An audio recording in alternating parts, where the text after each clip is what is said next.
Bismillahir Rahmanir Rahim. April 7th, 2021. The Vicegerent is the Mediator. A commentary on verse 33 of Surat al-Baqara by Shaykh Mohamed Faouzi al-Karkari Qaddasallahu sirrah.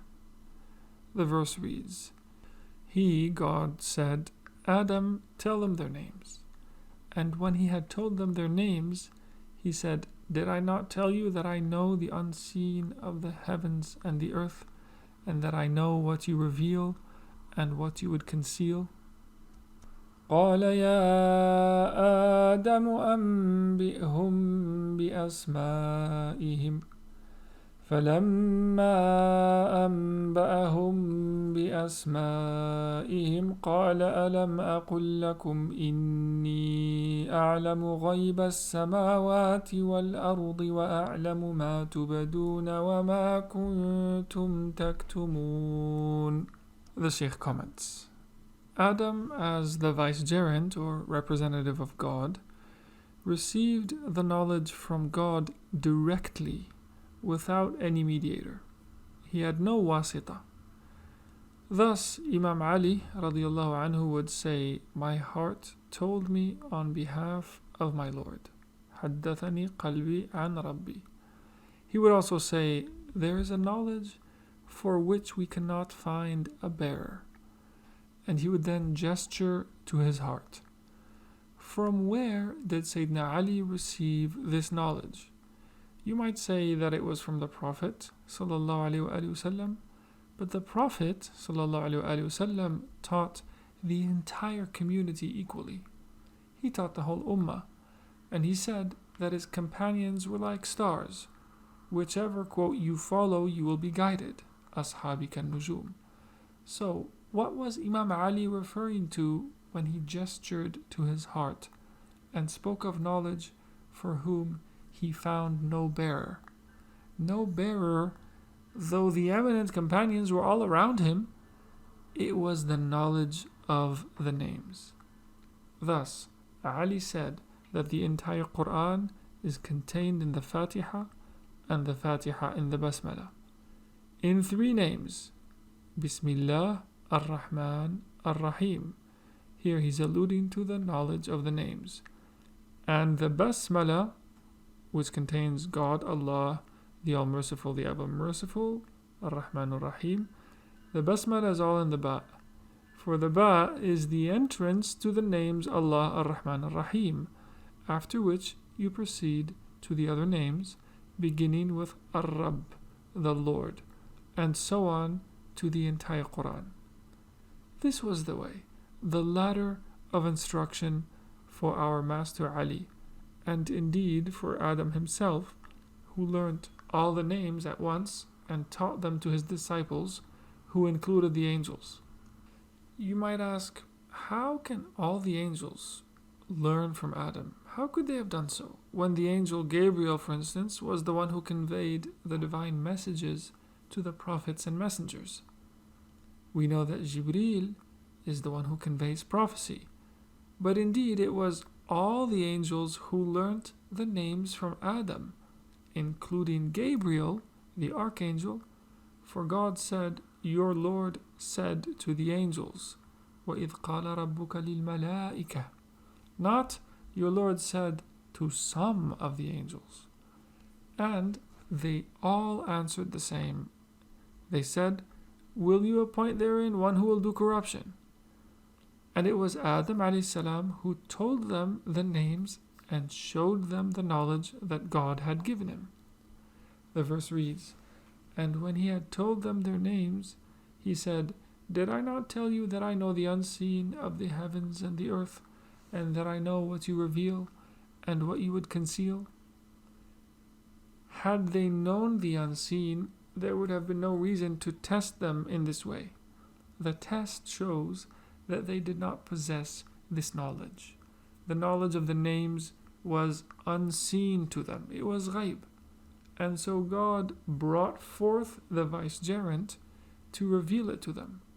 Likewise, in the matter of sainthood, God sent Moses to عبدا من عبادنا آتيناه رحمة من عندنا وَعَلَّمْنَاهُ مِن لَدُنَّا عِلْمًا.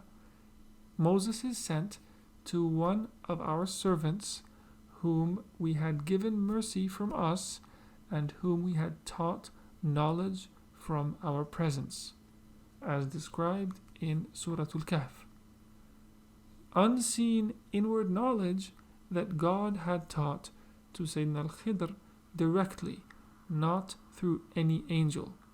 Ilman laduniyan, knowledge from our presence, knowledge of direct proximity, not through the mediation of some hidden prophet or inspiring angel, but from God Himself. So when that unseen knowledge became known to Adam, it was no longer unseen. And when he presented it to the angels, it was no longer unseen to them either. The angels learnt the names through the rule of initiatic chain, from Adam, from God. They became as though they were pupils or students or disciples of Sayyidina Adam, who became as though their teacher despite their exalted status, for that knowledge was unseen to them. This divine knowledge from direct proximity, this ilm laduni, then is not taken from an angel or any mediator, but rather the Vicegerent takes it directly from God, as is plainly stated in the Quran. Just so, Sayyiduna Yousef alayhi salatu wasalam, our master Joseph, he took the interpretations of those dreams directly from God, not from his father Yaqub or any other. That is the nature of inward divine knowledge, which is taken from God, while outward knowledge is taken from one's peers. The verse reads, "Did I not tell you that I know the unseen of the heavens and the earth?" Here Allah is addressing the angels.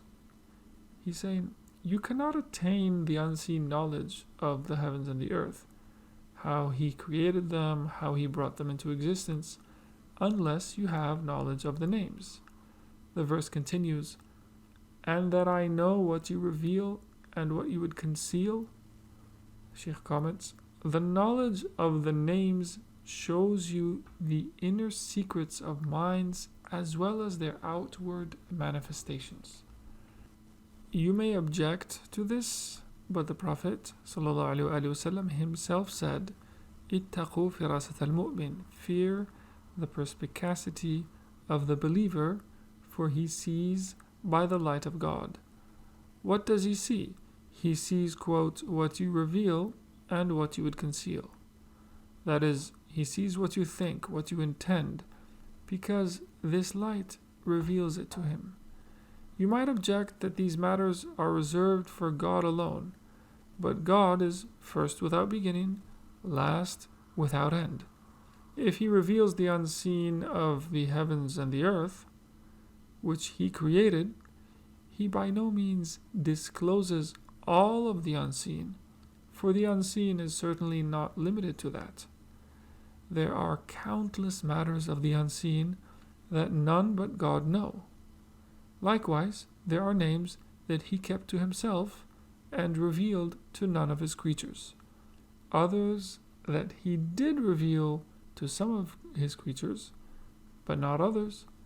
And others that He revealed to all Muslims, namely the Asma'ul Husna, the most beautiful names. It is simply not correct to claim that God has never disclosed any matter of the unseen to anyone because the unseen is His preserve alone. If God were to show you a glimpse of paradise, this would not mean that you had exhaustive knowledge of everything it contains.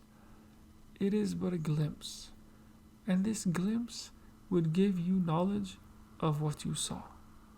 If God gave you knowledge of an instrument that allowed you to see faraway stars, you would come to know things that were unseen to you before, though you would not see every object in the universe. The one who did not possess that knowledge or that instrument would remain veiled from it. Another example is medical knowledge. The doctor knows how your insides work and can prescribe medications that can treat their ailments. Do you claim that this is the knowledge of the unseen which he could not possibly possess? Of course not. To the doctor, it is plain to see, for he has the knowledge and the means to see it. You do not share his knowledge, so it remains unseen for you. The unseen, in other words, is a relative category of existence. God disclosed certain knowledge to him, which remained hidden to others. The same applies to knowledge of the names. We know that God has 99 names, and we can list them.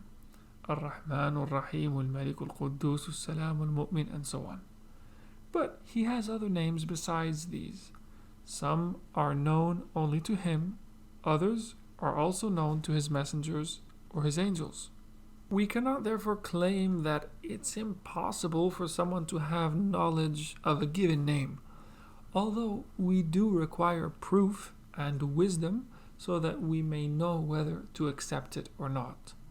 But our acceptance adds nothing to this knowledge, nor does our rejection detract from it. The angels did not believe in Adam at first, but this did not detract anything from him or his status as vicegerent, nor did Iblis's defiance of him. It was Iblis who lost his status and his place in the divine presence as a result of his rejection. You too, dear disciple, must examine yourself and leave others to God. Ask yourself how you are doing with God. If you are near to him, if your soul is angelic or satanic. If you find an angelic inspiration within you, then you must return to the vicegerent and take the names from him. If you consider yourself to resemble the angels because of your piety and your righteousness and your virtue, well, then acknowledge the vicegerency and learn the names from the vicegerent. If you resemble Iblis in your enmity and your defiance of the vicegerent, of the prophets, of the messengers, of the saints, you will not detract from them in the slightest. Thus, God says in the sacred hadith, "Whoever shows enmity to a saint of mine, I declare war upon him.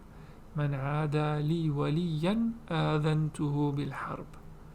It is not the saint who will wage war upon you, for he has no concern with you at all. His status for him is a reality with which he is engaged, which is to draw near to God and to pass away in his presence. That is the concern of the wali. As for you, he leaves you to God. If God desires good for you, he will relent you and forgive you and allow you to return to your senses as the angels did. The angels objected at first, but then repented. They turned back to God, and in return, they attained knowledge and nearness. If you do the same, your soul will be malaiki. It will be angelic. This is why the hadith says that some of God's servants are better than some of his angels, meaning the folk of true faith who believe in God and in his prophets, messengers, and saints. You believe in the prophets and messengers, but you reject the awliya, the saints. Why? Because of envy and the desire to usurp their place for yourself. This is the chief reason why you oppose the awliya. You wish to compete with them instead of following in their footsteps and learning the names from them, as Sayyiduna Musa did with al-Khidr alayhi salam. هل اتبعك على أن تعلمني مما علمت رشدا. May I follow you, that you might teach me some of the right guidance you have been taught. He, Sayyidina Musa alayhi salatu wasalam, was a prophet. He was a messenger, a Nabi, a Rasul, and among Ulul Azm, the prophets of firm resolve, staunch resolution. And despite his lofty status and these tremendous stations that he occupied, he spoke in such a way to the one to whom God had given this khilafah, this vicegerency. Such did Moses ask of Al-Khidr, and such did the angels ask of Adam alayhi salatu wassalam. This is our understanding of these verses from Surat al-Baqara. We haven't said anything about the knowledge of the names, nor do we lay claim to it. We only ask you to reflect on these verses and remember that this is the speech of God Himself.